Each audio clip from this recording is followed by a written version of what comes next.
لە تاکە کەناڵی ئەهلی بێلایەن سڵاوی مەحەمەنوویتان لێبێ لە تەوەری دۆمی ئەم ڕووماڵەدا باز لە سیاسەتی ئەمریکی لەم ناوچەیەدا دەکەین. بەر لەوەی بچینە ناو ئێستاوە دەگەڕینەوە بۆ سیەکانی سەدەی پێشوو. یەکێک لە ڕۆشنفیکر و ڕووناکبیرەکانی کورد لەو کاتەدا عەبدولواحید نووری جوملەیەکی زۆر سادە دەنووسێ، دەڵێت ئەمریکا سیاسەت دەکا. پاش نزیکەی سەدەیەک بەسەر ئەم جوملە سادە و ئاسانەدا لە ئێستادا ئەم جوملەیە دەکەینە پرسیارێک، دەڵێین ئایا سیاسەتی ئەمریکی لە ڕۆژهەڵاتی ناوەڕاستدا لە ئێستاە چۆن بخوێنینەوە؟ ئایا ئەم سیاسەتە دەکرێت بێتە پشتیوانێک بۆ کورد؟ ئایا ئەمریکا دەیەوێت بێتەوە ناو ڕۆژهەڵاتی ناوەڕاست تا دووبارە نەخشەی ڕۆژهەڵاتی ناوەڕاست بچێشێتەوە؟ پاژەوەی باز لەوە دەکرا کە ئەمریکا فەشەلی هێناوە هەم لە ئەفغانستان هەم لە عێراقیشدا. ئایا سیاسەتی ئەمریکا سیاسەتێکی دروستە؟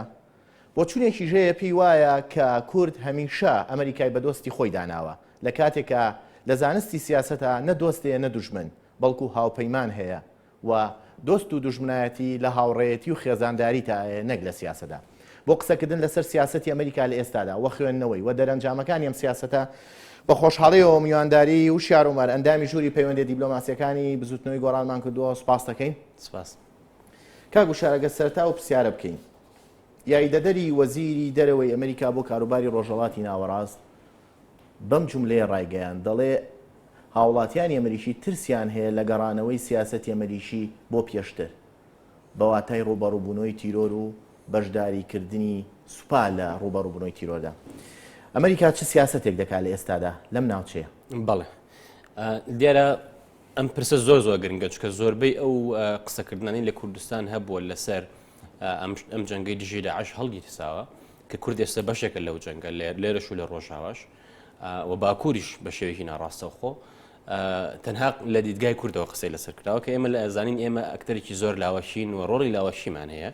وە لە بەرگریش داین ئەوەی کە دەوری سەرشی هەیە و سەرکردایەتی ئەم هاوپەیمانیە جیهانی ئەکە ئەمریکایە کە ئەمریکا لەبەر سێ هۆکاری سەرەکی ئێستا هاتوۆتەوە کە ئەتوانین دوایی قسە لەسەرەوە بشین کە پێشتر ینی ئەمەی کە هەیە ئێستا ئەنجامە هۆکار نیە، پێشتر بۆ ناچەند شتێک ڕوویاوە کە بۆتە هۆی ئەو دروستبوونی ئەم دۆخە، بەڵام لە ئێستای ئەمریکا لەبەر سێ هۆکاری سەرەکی بڕیاری داوە ئەم چەنگە هەڵگرسێنێ. هۆکاری یەکەمیەوەیە کە قەیرانێکی مرۆیی گەورە هەیە لە ئەنجامی ئەو شەڕی لە سووریا لە عێراق هەیە کە ملیۆنانی تێپەڕاندووە و لە حاڵەتێکی وایە ئەمریکا وەکو تاکە زلهێز کە ئێستاماوە ئەو بەرپرسیارەتی کە سەرشان کە هەستی بەم ئەرکەوە بە سەرپەرشتی ئەم هاوپەیمانیەتە، چونکە بینیمان تاکو ئەمریکا بڕیایەندا ئەوروپیەکانیش ناتوانین لەگەڵی بۆنە بەشداری بکەن لەو هاوپەیمانیەتە. هۆکارێکی تر هۆکاری تیرۆرە کە ئەو کێشانەی کە ئێستا لە ڕۆژهەڵاتی ناوەڕاستدا هەیە لە ئێران نامێنێتەوە، بەڵکو ئەبێ بە مەترسی بۆ سەر ئەمریکا و بۆ سەر ڕۆژاوە بە گشتی لە ئایندەیە، چونکە بەشێکی زۆر بۆنە لە هاوڵاتیانی ئەوان بەشدارن لەو شەڕەیە و ئەمریکا تەجروبەی هەیە لەوەی کە هەڕەشی قاعدەی پشتگوێ خست دواتر 11 سپتەمبەری لێکەوتەوە. و هۆکاری سێهەمیش ئەوەیە ئەمریکا و ئەمە نمونەیەکی زۆر جوانە پێمانەڵێ بۆچی سیاسەتی ئەمریکا لە سووریا و لە عێراق جیاوازە. ئەمریکا خۆی بەرژەوەندی استراتیژی ڕەنگە نەبێت لەوەی لە سووریا چی ڕووەدا، بەڵام کۆمەڵێک هاوپەیمانی گەورەی هەیە، بۆ نمونە ئوردن هەیە کە پەیوەندی ئوردن و ئەمریکا زۆر گرنگە و ئاسایش و سەقامگیری لە ئوردن ڕاستەوخۆ بەسراوەتەوە بە ئاسایش ئیسرائیلەوە کە بۆ ئەمریکا هەمیشە پاراستنی ئیسرائیل یەکێکە لە ئەولویەتە گەورەکانی. عێراق هەیە کە ئێستا دووەم بەرهەمهێنەری نەوتە لە ئۆپێکا، دیشان لە ڕووی استراتیژیەوە سعودی هەیە. لەبەر ئەم سێ هۆکارە ئەساسیەیە کە ئێستا ئەمریکا ئەو شەڕاکە، بەڵام ئەمریکا لە چەند ساڵی پێشووە بە تایبەتی لە کشانەوەی یەکجاری لە عێراقا سیاسەتی لە ڕۆژهەڵاتی ناوەڕاستە بەو ئاراستەیە ئەڕۆژکە بگەڕێتەوە بۆ ناوەڕاستی هەفتاکان کە ئەو کاتە کۆمەڵێک دەوڵەت لەم ناوچەیە ڕۆڵی پاراستنی ئاسایشیان نەبینی، لەوانە ئێران لە سەردەمی شایە ئیسرائیل و تورکیا و سعودیا. کاگوشار ئێستا دەچینە ڕاستەوخۆ دەچینە لای موراد سوورچی نێردراوی NRT لە سنووری کۆبانیەوە. سڵاو لێبێ موراد و چی دەگوزارێ لەو سنوورە؟ سڵاو لە ئێوەش بێتن کاک محەممەد تۆ کۆی بینین ئێستا ئێمە لە سنووری کۆبانین، ئەوەی کەی بینن ئێستا لە پێشمانەوەیە سنووری کۆبانە وەکو بینن دوو کەڵشتەیە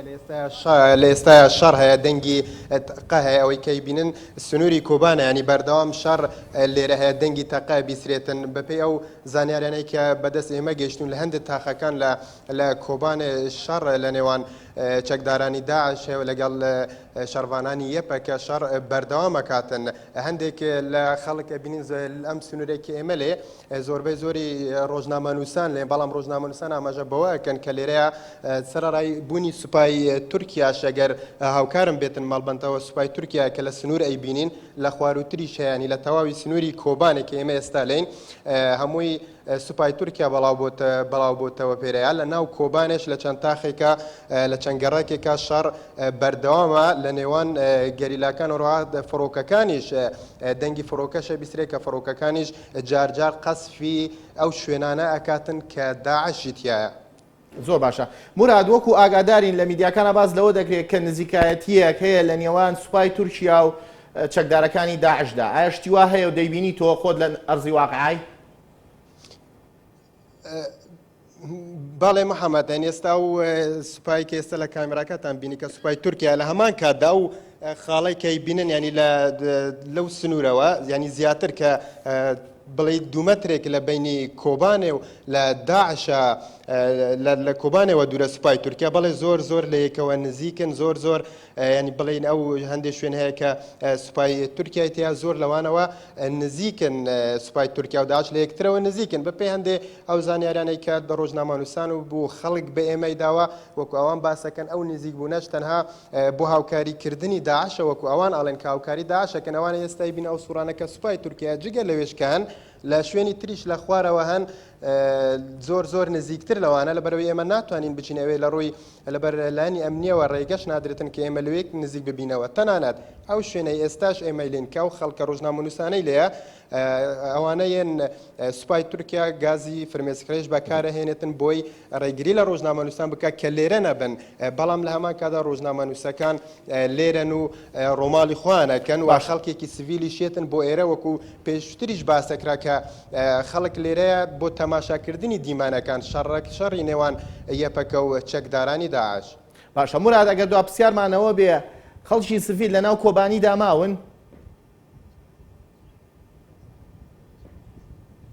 خەڵکی سڤیل لە ناو کۆبانێدا ماون هەندێکیان ئەویش ڕەنگە بۆیەوە بکە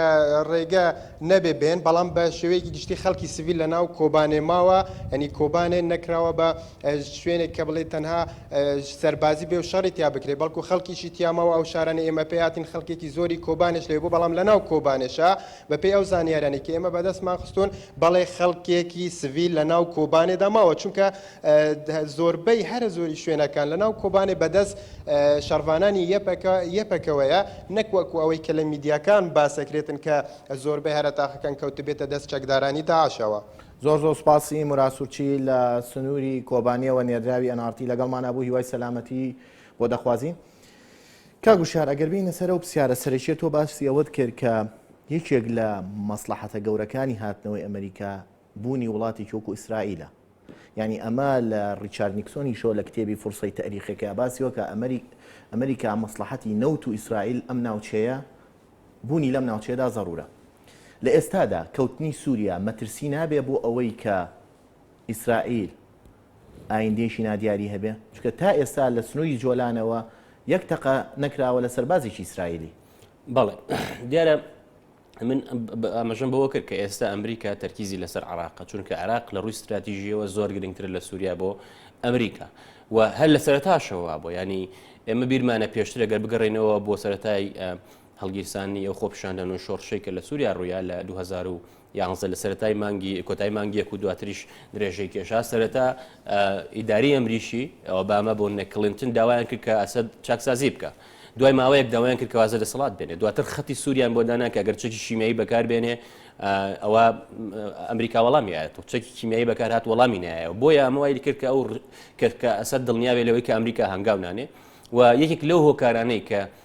بڕیار نەبووە یاخود نەتوانراوەکە لە سووریا هەنگاوی ئەساسی بنرێ ئەوەیە کە تۆ نازانی دوای ئەمە چیت. ینی ئێستا لەم دەقا من تۆ قساکەین بەشێکی زۆر لەو کەسانی لە ئەمریکا ڕۆڵیان هەیە لە سیاستی ئەمریکایە چ لە ناوەندەکانی لێکۆڵنەوە چ لە ئەمریکا وەلتەران لە وەزارەتی دەرەوە وەزارەتی بەرگی ئەمریکا دڵنیانین لەوەی کە چۆن ئەم استراتیژیە سەرکەوتووە بێت چونکە ئەو پرۆسەیە کە تۆ بیت خەڵکی میانڕۆ لە سووریا بدۆزیتەوە ڕاهێنانی پێ بکەیت سوپایەکی پێ دروستکەی پڕچەکیکەی دواتر شەڕی ئەسەدیش بکە شەڕی نووسرە و شەڕی داعشیش بکە و بتوانێت شکست بە هەمویان بێنێ و وڵاتێکی سەقامگیر دروستکە ئەمە لەسەر وەرەقە ڕەنگە ئاسان بێ بەڵام لە ئەرزی واقع جێبەجێکردنی زۆر قورسە بەڵام گومانی تیان نییە کە بۆ ئەمریکا ینی تەنانەت لەم دوایین شەڕی کە لەگەڵ فەڵەستین ڕوویە کە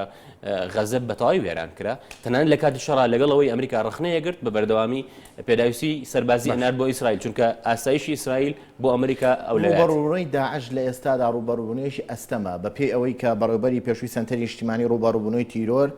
لە ئەمریکا ڕایگەیان کە چەکدارانی داعش نزیکەی 45,000 چەکدارن کە ئەو پرسیارە دەکات ئایا ئەمریکا ئامادەی هەیە و ئامادەسازیە لەم ناوچەیەدا ڕوبەڕووی 45,000 چەکداری عقایدی بێتەوە؟ بڵێ تاوان ئۆباما زۆر بەوازحی چەندین جارجەخی لەوە کردەوە بە هیچ شێوەیەک سەربازی ئەمریکی کە شەڕ بکە نەکو کوڕاوێشکار یا ئەوانەی کە ڕائێنن و مەشقەکەن بە وەنە کورد عێراق یاخود سووریا بە هیچ شێوەیەک سەرباز نانێرێت. پەیوەندی بە سیاسەتی دیموکراتەکانەوە نییە؟ نا من پێم وایە ئۆباما خۆی کە سەرەتا هاتە سەر لەسەڵات و کامپینەکەشی لە 2008 و دواتریش لەسەرەوە بنەمایە بوو کە ئەمریکا ناتوانێت دەوری پۆلیسی جیهان بگێڕێت، ناتوانێت لە هەر کێشەیەک ناکۆکیەک ململانەیەک هەبوو بچێت و چارەسەری بکە و لە سووریاش بە هەمان شێوانی تۆ ئێستا گەر لە سووریا و کوتم ئەنجامەکەی دیار نییە دوجاریش ئەو وەکو سەرۆکی دژە چەنگ دەرکەوت لە سەرەتاوە ختان خەڵاتی نۆبڵی بۆ ئاشتی بردەوە دوای نۆمان کە ئەمە شتێک بوو بۆ نمونە دواتر دەرکەوت کە لە بۆنە لە ئەفغانستان شەڕەکە فراوانتر بوو بەڵام لە عێراق کشایەوە لەبەرەوە دژی جەنگ هاتووە ئەمریکا خودی ئۆباما ناتوانێت ئەوە بکە بەڵام لە هەمان کاتە لە ئەمریکا ئۆباما تەنها بڕیاردەر نییە چکە یەنە سەرم لایەنە سیاسەتی دیموکراتی و سیاسەتی کۆمارەکان لە بەڕێوەبردننی دەرەوەیە لە سیاسەتی دەرەوەی ئەمریکیە ڕنگدانەوەی نابێت لەسەر ئەم ڕووداوانە بەڵام ئێستا گۆران دوکانی وەردەگرین کە لە ئەمریکاوە بە سکایپ لەگەڵمانە سڵاو لێبێ گۆران سڵاو لێبێ کا گۆرانەگەرە و پرسیارە لە بەڕێز بکەین ئەمریکا ئێستا سەرۆکاتی هاوپەیمانێ دەکا بۆ لێدانی داعش لە ڕێی فڕۆکە جەنگیەکانیەوە شارعی ئەمریکی و ڕۆژنامەنووسانی ئەمریکا و میدیای ئەمریکی چۆن لەمە دەڕوانی لە ئێستادا؟ بەڵێ ئێمە پێشم شتێک نابێ ڕاستیەکەی لەبیرمان بچێت مەسەلەی ئەمریکا سیاسەتکردنی ئەمریکا جیاواز لە هەموو وڵاتێکی سەر ئەم زەمینەیە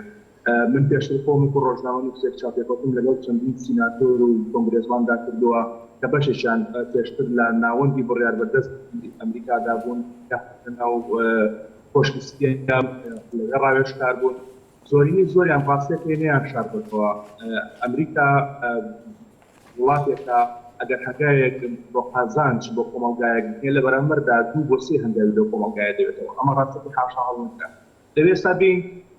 لەم پێشمە سیاسەت بین کە لە کوبانی لە ڕۆژهەڵاتی ناویندا بەتایبەتی لە ئێستادا فۆکس لەسەر کوبانیە نادێوەمان بچێتە ئەمریکا پرسیار زۆر دەکرێت لێرە لە ناو میدیاکاندا میدیای ئەمریکی سەرقاڵە بۆ ئەمریکا پشتیوانی چڕەها ناکە لە کوردەکان لە کوبانی ئەمە پرسیارێکی زۆر گرنگەوە ڕاست ئەوەیە بۆ کارێ خاڵدا دیدینەوە نامان بچێت ئەمە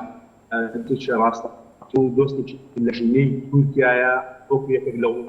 وڵاتێک لە ڕۆژهەڵاتی ناویندا پەیوەندێکی استراتیژی پەیوەندێکی ئابووری و سیاسی لە مێژنەیەک هەیە تورکیا لە ڕاستیدا کە ئەمە واقعا دەبات بکرێت کاتێکی گرنگترە بۆ ئەمریکا وەک لە کوردەکان لە قوربانی هۆکارێکی دیکە ئەوەیە باڵێک کە بە باڵی میانڕەوی بڕیار بەدەستی ئەمریکا کردنەوەیان بۆ دەکرێت ئەم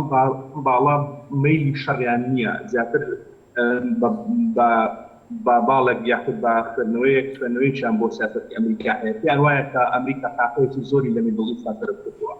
هەر لە کێشمەکانی عێراق لە ئەفغانستاندا لە سووریا مەسەلەی هەڵاو مەسەلەی غەزە و هەمووتانی پێیان وایە کە دەبێت دیالۆگ بێت دەبێت نابێت شتەکان زیاتر هەموویدا تەنانەت کۆنگرێزمانێک لە چەند ڕۆژە ڕابردوودا ئەوەی نووسیوە گروپێکی تیرۆریستی وەکو داعش گروپێکەکە یەکەمین گروپی تیرۆریستی لەسەر ئاستی جیهاندا و مادەیەکی زۆر باشی لەبەردەستدایە و حسابێکی زۆر باشی بۆ نامێت ئەگەر زۆر باش بەڵی سێمیان ئەوەیە بەداخەوە زۆر دەمێکە ئەوە ڕۆشنبیریان و ڕۆژنامەنووسانی کورد لە هەر دوا پارچەکە قسەی لەسەر دەکەنەویش نەبوون یەکریسی ماڵی کووردا و کورد نەیتوانیەوە ببێتە کاتێکی فشار زۆر باشە. هەموو وڵات ڕۆژاوە بە تایبەت شەردا لە بەرامبەر پێشنەکەشنێکرا بەکاری دێت. بەڕێز دووکانی یەینە سەرم خاڵە گرنگانە لەگەڵمانە بمێنەرەوە. کاگوشار سیاسەتی دیموکراتەکان هەمیشە سیاسەتێکی ئەوە بۆ لە ئەمریکا کە گرنگیدان بەناوخۆ بە سیاسەتی تەندروستی، سیاسەتی باج، سیاسەتی ئابووری ناوخۆ بۆ سیاسەتی کۆمارەکان هەمیشە ئەوە بۆ کە تۆ دەڵێی پۆلیسێک بۆ گیان. لە ئێستادا لا دوایە ئەمریکا بە جددی دەیەوێت ڕوبەڕووی داعش بێتەوە یاخود مانایەکی تری هەیە ئەو پرۆژەیەی گۆڕینی نەخشەی ڕۆژهەڵاتی ناوەڕاست دیسانەوە سەری هەڵداوەتەوە و دەیەوێت جێبەجێ بکرێت لە ئێستاە؟ بەڵێ دیارە ئەو قسێ زۆرەکرێت کە دیموکراتەکان نەرمترن و وەزیاتر تەرکیزیان لەسەر خۆی بە پێچوانی کۆمارەکانەوە کە لە ڕاستی داوا نییە چکە ئەو گشتانێکی زۆر بۆ نەفراوانە ینی بۆ نەگەر سەری ئیداری کلنتن بکەیت لە چەندین وڵات دەستێوەردانی کرد لە کۆسۆڤۆ لە بۆزنیا لە چەندین وڵاتیکە سەیری ئۆباما بکەی ئۆباما بوو سامی کوشت ئۆباما لە چەندین وڵات هێزی ئەمریکی بکارن و بەتایبەت هێزی فڕۆکەی بێ فڕۆکان بەڵام تێڕوانینیان بۆ بەڕێوەبردنی نێودوڵەتی من پێم وایە بە شێوەیەکی گشتی جیاوازە ئین تەرکیزێکی زیاتر لەسەر دیبلۆماسی لەسەر هێزی نەرم هێل لایەن دیموکراتەکانەوە. دیارە من پێشتر وتم ئۆباما چەندین جاها ڕەشەی کرد بەڵام کردداری عملی نەنابووی کە بۆ ئەسەد لە دەسەڵاتە نەمێنێ هەرچەند تی دەبێت ئەسەد بڕوە ئەمە وای کرد کە هەم ئەسەد هەم ئەو کەسانی پشتیانی ئەسەدیانە کرد وە ڕکابەرەکانی بۆ ئۆباماش بەتایبەت کۆمارەکان لە ئەمریکا و لە ئەنجومەنی پیران و لە ئەنجومەنی نوێنەرانی ئەمریکایە وەکو کەسێکی لاواز وێنایی بکەن کە نەیتوانێت قسەکانی خۆی جێبەجێ بکە. ئەو شەڕی کە ڕووی دانی ئۆباما هەمووی دوو مانگ نابێت لە چاوپێکردنی دوور و درێژە لە نیویۆرک تایمز لەگەڵ تۆماس فریدمان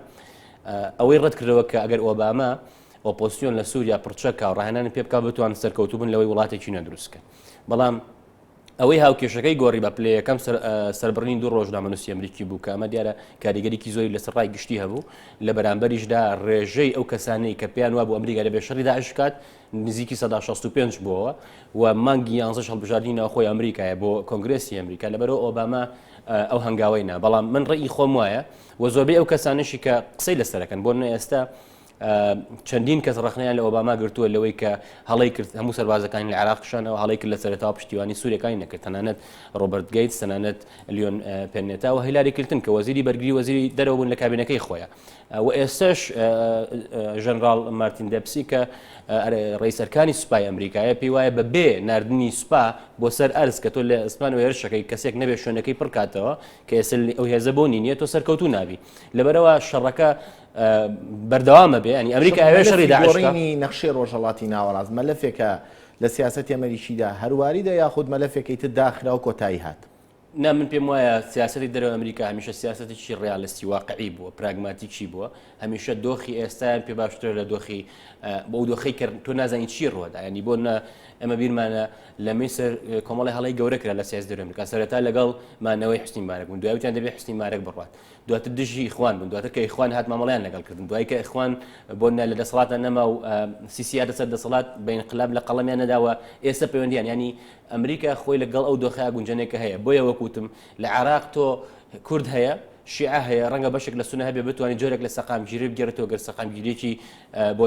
هەمیشەیش نەبێ بەڵام لە سووریا تۆ نازانی چێکێ چونکە کە باسی بۆ نەگروپە تونڕەوەکانی شەکەی ڕاستە داعش و نوسرەت دیارن بە دەیان گروپی تر هەیە کە تۆ نازانی ئەمانە سپاردنی مەلەفی سووری بە تایبەتی بە نەتەوەیە گرتوەکان وە قسە لەوە دەکرێت کە نێدراوی نەتەوەیە گرتوەکان پاشتر کۆبوونەوە هەم لەگەڵ لوبنانیەکاندا دەکات لەگەڵ ئێرانەکانە و لەگەڵ تورکیەکاندا دەکات. سپاردنی مەلەفێکی وا گرنگ بە نەتەوەیە گرتوەکان سپاردنی مەلەفێک نییە لەسەر پشتیکی ساڵ چکە هەر مەلەفێ نەتەوەیە گرتوەکان وەری گرتو بێ خۆ دەزانی زۆر بەهێمنی زۆر بە بەتیئی ئیشی لەسەر کراوە یعنی هەل هەیە ئێستا بەشار بڕوات یاخومانەوەی بەشار. بەڵێ دیارە ئەوەی کە ئەو بڕیارەی کە درا لە ئەنجومەنی یاساییشە و رووسیا و چینیش ڤیتۆیان نەکرێت بڕیارە بە پلەی یەکەم بۆ ئەوە بوو داعش لاواز بکە لە ڕێگەی ڕێگەگرتن لەو کەسانی کە پەیوەندیەکەن بە داعشەوە سەرچاوە داراییەکانیان بۆ نمونە و کەمکردنەوەی هاوکاری بۆ کۆمەڵێک وڵات کە پێشتر هاوکاریان کردن ئەو هاوکاریانە نەمێنێ ئەگینا ئەگەر بڕیارێک بچێت ئەنجومەنی یاساییش کە پێشتر چەند بڕیارێک چووە بۆی ئەسەد نەمێنێ حتمما رووسیا بۆ نەچین ڤیتۆیەکەن بە تایبەتی رووسیا لەبەرەوە بۆنە ئەمریکا بەتەنها ناتوانێت بڕێبدا بەڵام نمونەی ئەوەش هەیە بۆ لە کۆسۆڤۆ من باسم کرد لە کۆسۆڤۆ کە ڕووسەکان بۆیان دەرکەوت ئەمریکا سوورە لەسەرەوە بەبێ نەتەوەی گرتوەکانیش هەنگاو بنێت دوجار بۆنە لەگەڵ بۆنە بەرپرسانی نزیک لە خۆیان قسەیان کردووە گەیشتن بە ڕێکەوتنەوە دوجار بۆنە ئەمریکا توانی ئەوە پرۆسیۆنی هەبوو لە ڕێگەی ناتۆ بەڕێوەی بەڕێ نەتەوەی گرتوەکان خۆی دەستگایەکە دروست بۆ بۆی ئەنجومەنی ئاسایش و سەقامگیری نێودەوڵەتی بپارێزێ بەڵام ئەمە لە ڕێگەی کێوە کرێت لە ڕێگەی دەوڵەتەوە چکە هێزی خۆی نییە و گرنگترین پێکهاتێت توی گردەکانش ئەنجومەنی ئاسایشە کە هەر پێ ئەو پێنج ئەندام هەمیشەیکیان هەرێکیان دەسەڵاتیەوە هەیە کە بڕیارێک ڤیتۆ بکە کە ئەو کاتە بڕارەکە پەسەند ناکرێت گینە ئەنجومەنی گشتی ئەو دەورەی نییە بەڵام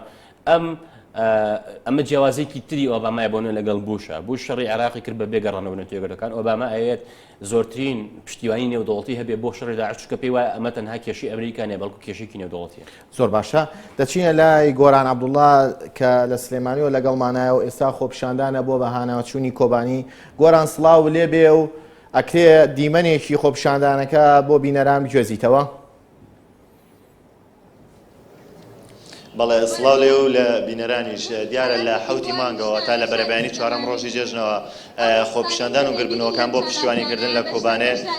ڕۆژانە بەگشتی لە شاری سلێمانی بەردەوامە ئەم ڕۆژ لە سەرای ئازادی سلێمانی گربوونەوەیەکی دیکە ئەنجامدراوە بۆ بە مەبەستی پشتیوانیکردن لە کۆبانی. ئێستا ئێمە چەند بەشداربوویەکی گربوونەوەکەمان لە ئەچینە لایەن ئەگەر بەڕێز بفەرموویتە ئێرە ڕای خۆتمان سەبارەت بەم گربوونەوەی پێ بڵێ. بەڵێ سەرەتا سڵاو لە خۆڕاگری و بەرخودانی کۆبانی و هیوای چاکبوونەوەش بۆ برینداری خۆپیشاندانەکانی باکوور لە ڕاستیە ئەم گربوونەوانە ئومێد دەکەین کاریگەرتر بێت لەسەر ڕای گشتی و بە تایبەتی کۆمەلگای نێودەوڵەتی زیاتر بجوڵێنێ بۆ پشتیوانی کۆبانی و پێویستی شەکا لە ڕاستیە هاوشانی ئەمانە گروپی دیبلۆماسی واش دروست کرێ کە ڕۆژانە سەردانی قونسڵخانەکان بکەن بە تایبەتی قونسڵخانەی ئەمریکا بەریتانیا فەڕەنسا ئەو شوێنانی تر کە ناوەندە دیبلۆماسیەکان کە لە هەرێمی کوردستانە قەرایان بەدەستە بۆی کاریگەری خرێتە سەر بڕیاری سیاسی ئەو وڵاتانە بۆ بەشداریکردنی کاریگەتریان لە لێدانی گرۆپی تۆریستی داعش بە تایبەتی لە چواردەوری کۆبانی و هاوکات ئێمەش لە ڕاستیا وەکو پەرلەمان کە وەفدێکمان هاتوۆتەوە لە کۆبانی و لە نزیکترین کاریشان لە دوو بەیانیدا کۆبوونەوە دەکەین لەسەرەوەی کە هەم هاوکاریەکانی حکوومەت جددیتر و عملیتر بێ بۆ کۆبانی و هەمیش کاری دیبلۆماسی خێراتر و جددیتر بێ لەسەر ناوەندە دیبلۆماسیەکان بۆی بە خێرایی بەهانای کۆبانیەوە بچین. جارێکتر سڵاو بۆ خۆڕاگری و سوپاس بۆ خەڵکی شاری سلێمانی. دەست خۆش سوپاس. ئەچین لای ئەم خاتونە دروست مەسەرەجەکانتان لەم گردبوونەوەیەدا چییە؟ ئێوە داوای چییە؟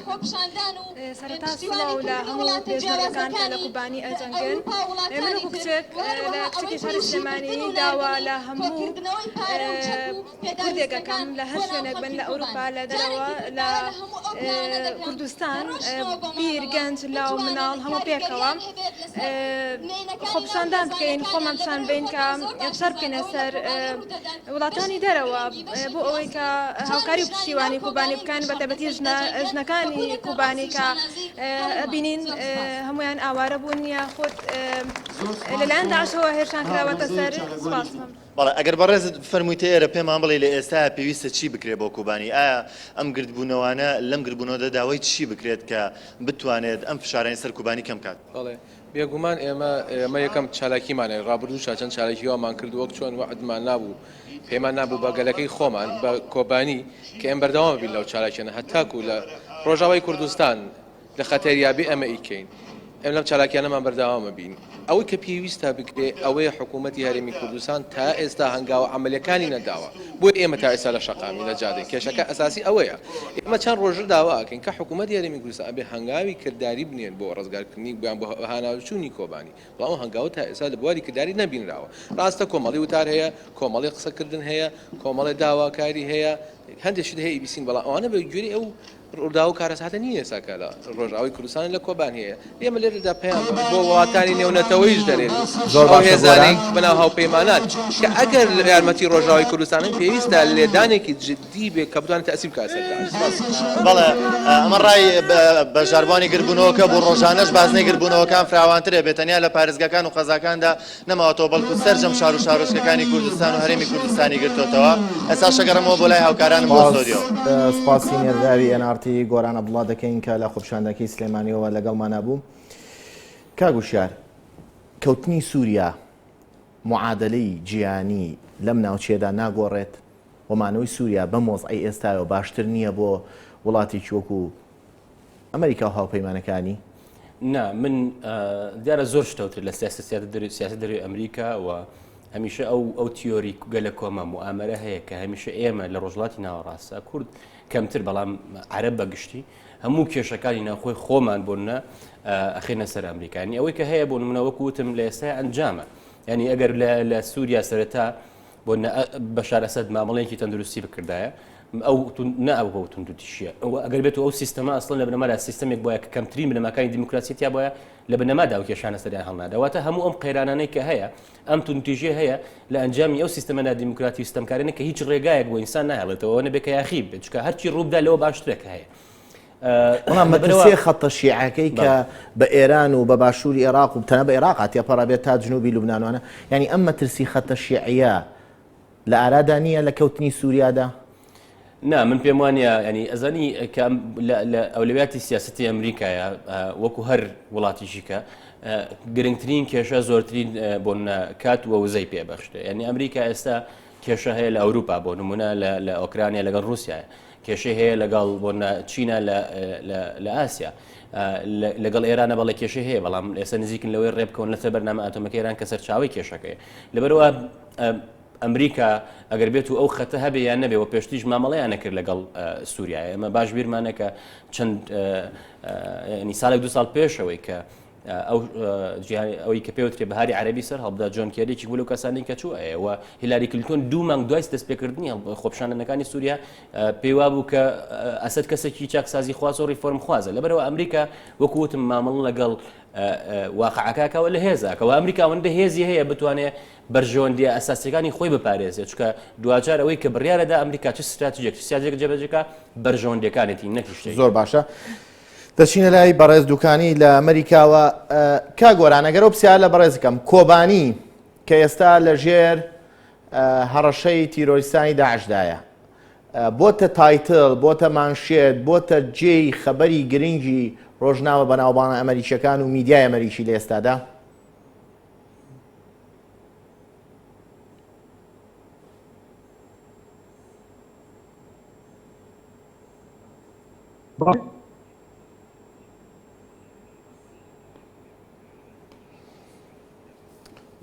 دیارە خەلەلێکی هونەریمان هەیە لەگەڵ گۆران دوکانی.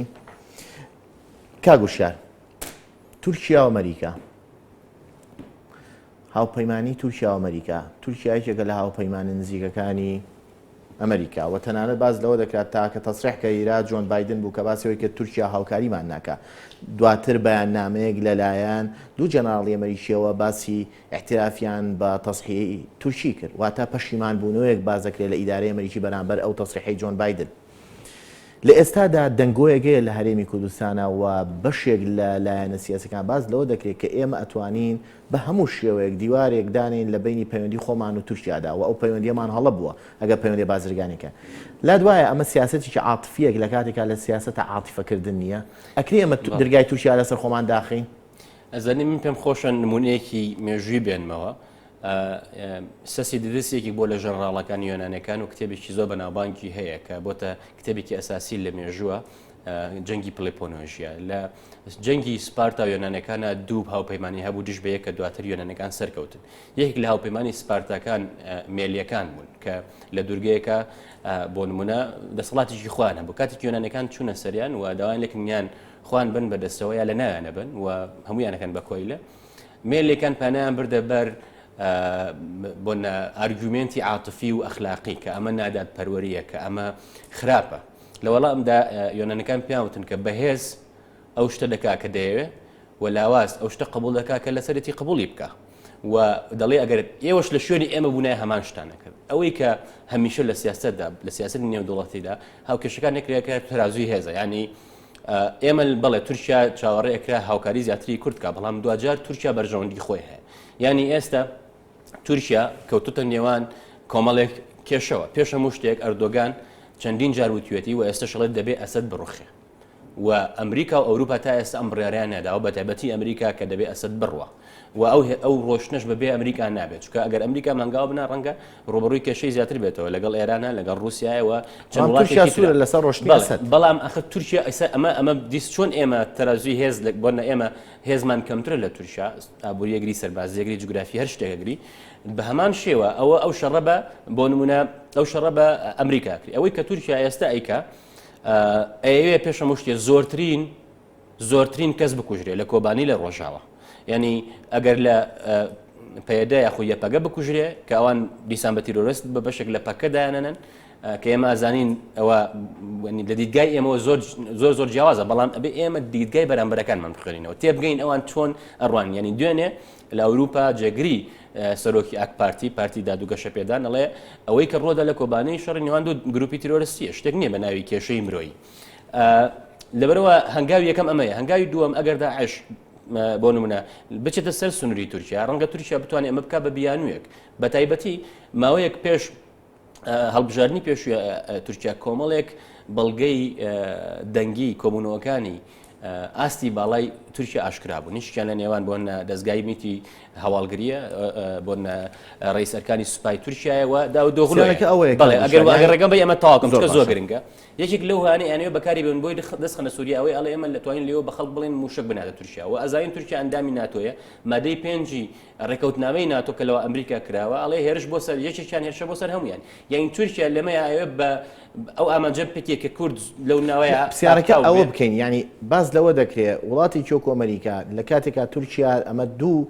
هاوپەیمانە لەگەڵیان نییە کە هاوپەیمانێکی ڕاستەقینەشێتی لەم ناوچەیەدا هەم لە لێدانی عێراق و کەوتنی عێراق و داگیرکردن ئازارکردن هەر ناوێکی بنین هەم لە ئێستاشدا باز لەو دەکرێت هەفتەی داهاتوو کۆبوونەوە دەکرێت و وەفدێکی عسکەری ئەمریکی دەگاتە تورکیا پرسیارەکەوە وڵاتێکی گەورەی وەکو ئەمریکا ئەم دۆستە ئەم حلفە نایەوێت لە دەست بە ئێستا ئێمە باز لەوە دەکرێت کە ئەبێت بە هەموو شێوەیە کاڵای تورکی نەکرین دژی تورکیا بۆ سینەوە دیوارێک دروستکەین بەرامبەر تورکیا ئەمە ڕاستە ئەمە سیاسەتێکی دروستە ئەمە هەڵەتیە گەیشتنە لە سیاست یاخود ڕاستەوە پێویستە ئێمە عیلاقاتمان لەگەڵ تورکیا بە تەواوی بچڕین بەڵێ یانی تۆ لەگەڵ تورکیا پێشەم شتێک ئێمە تورکیا سەرەتا کە هەرێمی کوردستان دروست بوو زۆر دژی بوو و هەتاکو ئەک پارتیش هات ئەو پەیوەندیان نەبوو بە شێوەیەکی ڕاستنی زیاتر لەگەڵ ئێرانە بوو بەڵام تۆ ڕێگای تر چی هەیە تۆ ئێستا لەگەڵ عێراق پەیوەندەکانە زۆر خراپە لەگەڵ ئێرانە پەیوەندەکان باشە بەڵام دیسانەوە ئێران دەوری هەیە لە ناوخۆی هەرێمی کوردستانە و تورکیاش پێمان خۆش بمان ناخۆش بێت دراوسێ ئێمە و ڕێگایەکە بۆ ئێمە بۆ دەرەوە لەبەرەوە بچڕانی و پەیوەندێ بەو شێوەیە من پێم وانە بۆنە شتێکی دروست بێ بەڵام دەتوانین ئێمە کارێ بکەین کە جۆرێک لە هاوسەنگی بگەڕێت ینی ئێمە بۆ ناڵین بەرهەموو کاڵای ئێرانی بایکۆتکەین دەبێ خۆمان هەڵبێ لە ناوخۆیان بەرهەمی بهێنین چکە تۆ پێویستەکە بازاڕەکەت بە شتێک پڕکەیتەوە کە دەڵێن دەبێت بۆنە لە ڕووی ئابوووریەوە لە ڕووی بۆنە دیبلۆماسیەوە ئەبێتەوە ڕێگای کە بگرێتە بۆ نەو کاتە پشت بە ئەمریکا بە ئەوروپا بەستی و ئەوەشی کەوا لە ئەمریکا ئەوروپا کاتۆی بەلاوە گرنگ بێت لە ئێستاە بەشێکە لەو استراتیژی ئەمریکا بۆ عێراقەیە یەکینا کوردستان بە جیاواز بۆ ئەمریکا ڕەنگە زۆر گرنگ نەبێت لە حاڵەتێکە کوردستان ئەگەر ببێ بە سیستەمێکی ڕاستەقینەی دیموکراسی من بەڵام پێم وایە ئەوروپا و ئەمریکا بەتایبەتی ئەمریکا بە هەموو نرخی کوردستانە پارێزن بەڵام لە ئێستاە تۆ بەشێکی لە استراتیژی عێراق بۆیە لەو چوارچێوەیە ئەمریکا بۆیە بۆ ئەمریکا گرنگ و تۆ بچیتە حکوومەتی عێراق بۆیە بۆ ئەمریکا گرنگە کە هێزی نیشتیمانی عێراق دروست بێتەوە بەشێک بی لەو هێزێتەوە زۆر باشە کورد چۆن دەکرێت ئیسفادە لەم سیاسەتی ئەمریکیە بکات لە ئێستادا و ئایا کورد بەردەوام شتێک هەیە لەسەر کورد کە هەمیشە ئەمریکای بە دۆستی خۆی داناوە هەمیشە پاڵپشتی بۆ بە ئەمریکاوە پرسیارەکەوەیە کورد لە ئێستادا چۆن سیاسەتی ئەمریکی بخوێنێتەوە بەڵێ داوانەوەی کورد ئەگەر لە ڕابردووە هەبوو بێت دڵداریەک لایە نەبووە ینی ئەمریکا من پێم وانە قەت کورد استراتیژی بەناوی استراتیژی کورد هەبووە و گرنگ بوو بێ بەلایەوە ئەوەی کە هەیە ئێستا ئەم جەنگە جەنگێکی زۆر گەورەیە بۆ یەکەم جار ئەوروپیەکان کە لە جەنگی عێراق دژی بوون ئێستا لەگەڵ ئەمریکایە چونکە هاوڵاتی خۆیان نیتیایە ئاسایشی ئەوانەکەوێتە مەترسیەوە هەمیشە ئەگەر سەیری مێژوو بکەی جەنگ نەخشەی سیاسی جوگرافی گۆڕی ئەو واقعی کوردستانی تایە کە لەت بووە لە ئەنجامی جەنگی جیهانی یەکەم و ڕێکەوتنامەی سایکس بیکۆیە هەمیشەش ینی ئەو وڵاتانەی کە بەهێزن ینی ئەمریکا کە ئێستا زلهێزە بەهۆی ئەوە بۆ کە لە جەنگی یەکەم بەتایبەت جەنگی جیهانی دووەمان سەرکەوتوو بووە ئێران کە بەهێزە بەهۆی پێگەی سەربازیەوەیەتی ئەوەی کە گرنگە لەم قۆناغەیە ئێمە بتوانین ئەم شەڕەکە ئەکەین بەرژۆندەکانی خۆمان لە بەرچاو بێ بەڵام کارێ بکەین لەگەڵ بەرژۆندی ئەمریکایەک بێتەوە کە لە عێراق گەڕانەوەی سەقامگیریەوە و بردننی عێراق بە ئاراستەیەکی کرانەوەی زیاتر وە حکوومەتێکی هاوبەشی زیاتر دەسەڵات زیاتر دابش بکرێ و لامەرکزیت هەبێ بەڵام لە سووریا وەکوتم استراتیژ دیار نییە ینی ئەو شەڕێکی ئێستا لە کۆبانەیە کە تەعاان بە هەموو پێوەەکان ینی لە ئەفسانە ئەچێ ئەو بەرگری کە هەیە ئەنی ئینسان جۆرێک لە جۆرەکان حەسوودیە لەوێ نیە بەڵام ئێمە چۆن نتوانین سوود بگین ئەوەیە کە بتوانین استراتیژی هاوبەشمانە بکە ئێمە نیمانە بەداخەوە لە کوردستانە هەمیشە ئێمە باجی ئەومان ناوە کە خواستی شخصێک یان لایەنێک یا عشیرەتێک بووە بە ماڵوێرانی بۆ میلەتی ئێمە لە کوردستان ئێستا سیاستێکی زۆ خراپە بینین ینی خەڵکە بینی خۆی بکە بە پاڵەوان خەڵکە بینی کە لە کاتێکا پێشمەرگە لەسەر خەتەوە قوربانی ئەدا بە ژیانی ئەم ئەوێ بەرهەمەکەی بچێتەوە بە حەزبی بکە کە ئەمە لە بنەمادا هەڵەیە چکە ئینسان کە بۆ وڵاتی خۆی زۆر باشە کاگوشار دەچینە لای تاکە هونەرمەند کە لە فیلەندا مانی گرتووە بۆ بەهاناوچوونی کۆبانی سامان عومار بە سکایپ لەگەڵمانایە کاک سامان سڵاو لێبێ و ئەم مانگرتنە چۆن بوو و هەڵوێستی لایەنی پەیوەندیدار و لایەنی بەرپرسیە وڵاتە بەرامبەر ئەم مانگرتنی ئێوە چییە؟ زۆر سوپاستانەکەم ڕێزە حورمەتی من لە وڵاتی فیلەندا و بۆ هەموو کوردان دیارە ئەم هەڵوێستێکی بەڕاستی هونەریە هەڵوێستێکی جوامێریە بۆ هەموو تاکێکی کورد منیش بێبەری نیم لە کوردبوونی خۆم بەڕاستی بۆیە حەزم کرد لە ڕێی مانگرتنی خۆمەوانێک کە 3 ڕۆژ مان لە خواردن بگرم بۆی کە بتوانم هیچ نەبێت بەشێک لە ئازارەکانی خەمی کۆبانی بەڕاستی لەسەر شانی ئێمەش بێت دوجار ئێمە ئەم 3 ڕۆژە بەڕاستی کۆمەڵێک کاری زۆر باشمان کردووە کوردانی وڵاتی فیلەند دوێنێ زیاتر لە 2000 کورد لە وڵاتی فیلەند بەرەو سەفارەتی ئەمریکا ڕۆشتین دوجار بەرەو سەفارەتی تورکیا و ئێستاش لێرە خێمەیەکم هەڵاوە لەگەڵ 1-2 برادرە بەڕاستی و برادرانش کە جێگای ڕێزی ئێمن کە کەسی فیلەندین سێ هاوڵاتی فیلەندیم لەگەڵایە بۆ پیشگیریکردن لەم پرۆسەیە ئێستا لەبەردەم نووسینگەی یەکێتی ئەوروپایین بەڕاستیەوە مودەی 3 ڕۆژە لەبەردەم یاین راپۆرتمان ناوە بۆی کە بتوانن بە زووترین کات بتوانن ئاورێک لە کۆبانی بنەوانی و دیارە ڕاگەیاندنەکانی وڵاتی فیلەند ئەم 3-4 ڕۆژە بە تەواوەتی سەرقاڵی ئەم پرۆسەی ئێمن بەڕاستی زۆر سپاسی سامان عومەر دەکەین کە لە فیلەنداوە بە سکایپ لەگەڵمانە بوو هیوای سەرکەوتن و سەلامەتیشە بۆ دەخوازیین کاگو شارەگەرە دوا پرسیارمان ئەوە بێت پرسیارێکی زۆر میسالی ئایندە بەرەو شووە لەم ناوچەیەدا بەڵێ دیارە لە کاتێک دۆخێکی وا قەیرانناویە نیگەرانی بە شێوەیەکی سروشتی زیادە بێ بەڵام بۆ سەرکردەکان گرنگە کە بە شێوەیەکی دووربینان و استراتیژی بڕوانن ئێمە بکوتم شکستمان هێناوە ئێستا لە کوردستانە قەیرانی زۆر گەورە هەیە شکستی زۆر گەورەمان هێنا لەوەی دەوڵەت و حکوومەتی دامەزراوی دروستکەین کە ئێستا هەموو یاڵەیە بێ دروستیکەین هێزی پێشمەرگە بە نیشتیمانی بکەین حکوومەت ڕۆڵی زیاترکەین دەستەڵاتی حەزب بکەم بکەینەوە کارێ بکەین کە سیستەمەکە دیموکراتی تر بێت دەستوری خۆمان هەبێ بەڵام ئەمانە تەنها قسە بوون ئێمە ئەگەر بتوانین ئەم قۆناغە بگۆستنەوە وەکتم شەڕ نەخشەی سیاسی و جوگرافیە گۆڕێ و جوگرافیاش بە شێوەی پێش و کۆنتترۆل ناکرێت چکە دنیاکە گۆڕاو دنیاکی پێشکەوتو ئەگەر بتوانین هەنگاو بنین کە ئەمە لەسەر ئەو بنەمایەوێت کە کۆمەڵێک کەس لە کوردستانەکانی خۆیان و بنەماڵەکان دەسەڵات بۆ هەتایە کۆنتترۆلکەن ئەگەر ئەو بڕیارە بدرێت وەکو سەرکردە وەکو میلەت کە بتوانین سیستەمێکی ڕێکوێ بکەن و ئەو شەڕەشەکرێت هەموو پشتیوانی هێزی پێشمەرگە بین و پشتیوانی و هێزانەی کەژبین کە لەگەڵ داعشە شەڕەکە من پێم وایە ئایندەی کوردستان زۆر گەشە بێ بەڵام دەبێ ئێستا بیر لە 10 ساڵی کە بکەینەوە بیر لە 20 ساڵی کە بکەینەوە نابێ ئەو دەستکەوتانەی کە هەیە یاخود ئەو کێش و قەیرانانەی کە هەیە بیکەین بەشتێکی حسبی بۆ ماوەیەکی کورد بەڵام پرسیارێکە لەوەی کە منوتم دا پرسیار بەڵام یەک بە کورتی وەڵامیەوە پرسیارێکە لەوەی کە دوێنێ مامۆسایکی زانکۆ ئاماژەی بۆدا دەڵێت تەداخلاتی تورکی و ئێرانی لە هەرێمی کوردستان بە تەواوەتی زەق بۆ ڕەنگ یاوەتەوە پرسیارەکە وەیە مەخاوەفی ئەمریکی لەم تەداخلاتانی ئێرانی بە تایبەت لەم ناوچەیەدا ئەگەری مەترسی زیاتر هەیە ڕوبەڕوومان بێتەوە تورکیا و ئێران دەستەخەنە کارەبای تۆ کێشت بۆ دروستەکان تۆ بەرە دو ئاگەڕێیتەوە ئەوەی لە کوردستان ئێستا بۆ نەچەکەیە بە هێزی پێشمەرگە ئەوروپا و ئەمریکایە ئەوەی ڕاهێنانەکە بە هێزی پێشمەرگە بۆ ئەڵمانیایە ئەم ئێستا تۆ پەیوەندی گەورەت بۆ تەداخلاتی تورکی ئەوەندە مەترسی هەیە لای ئەمریکا وەکووەنەی تەداخلاتی ئێرانی مەترسی هەبێ من ئەمریکا ئەوروپا پێویستی وەکوتم بە کورد نییە بۆ مەسلەی نەوتەیە ئەمریکا خۆی ئێستا نەوتەنێت دەرەوە لەبەرەوە ینی ئێمە ئەوەندە گرنگ نین کە بۆ ئەمریکا بێ دەست خاتە کاروبارمان و ئەستقلالی کا بۆی کە سوودی خۆی تیا هەبێ بەڵام ئێران و تورکیا بە شێوەیەکی سروشتی سیاستەکەن خۆیان کورد لەو بەشانە ئەژین ئەیانەوێت کوردستان لەت بێ ئەیانەیە کوردستان بڕیاری خۆی نەبێن دامەزراوە نەبێ بۆی دەستخەنە کاتێ ئێمە سیاستمان کردووە لە زیاد لە حەجمی خۆمان نا من پێم وایە لە کوردستانە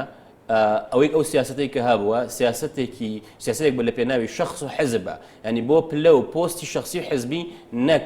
پێشکەوتنی بۆ نەنیشتمان سازی و بنیادنانی حکوومەت و دەوڵەت لەبەرەوە ئەو کەسانە دوجار کە یێتە سەر بڕیاری سیاسی لە بەرژەوەندی خۆیان و حزبەکانیان بڕادن نەک لە کوردستانە داوتە ئەوەیە گرنگ ینی لەم ئەم قۆناغێکی زۆر گرنگە شەڕێک هەیە کە کورد ئێستا بە شێوەیەکی زۆر باش و پۆزیتیو لە جیهانە باسەکرێ و هاوپەیمانی گرنگی بۆ دروست بووە زۆر گرنگە دەست بە و هاوپەیمانەتیانە بگرین و ئەو شتانەشی کە لە ڕابردووە بە قسە وتراوە بکرێ بە کردار دوجار دەوڵەتێک بنیاد بنین کە لە ئاسی ئەو هەم قوربانە بێ کە میلەتی کورداوێت. سپاس بۆ ئێوەش هەمیشە بینەری تاکە کەناڵی ئەهلی بێلایەن NRT بن.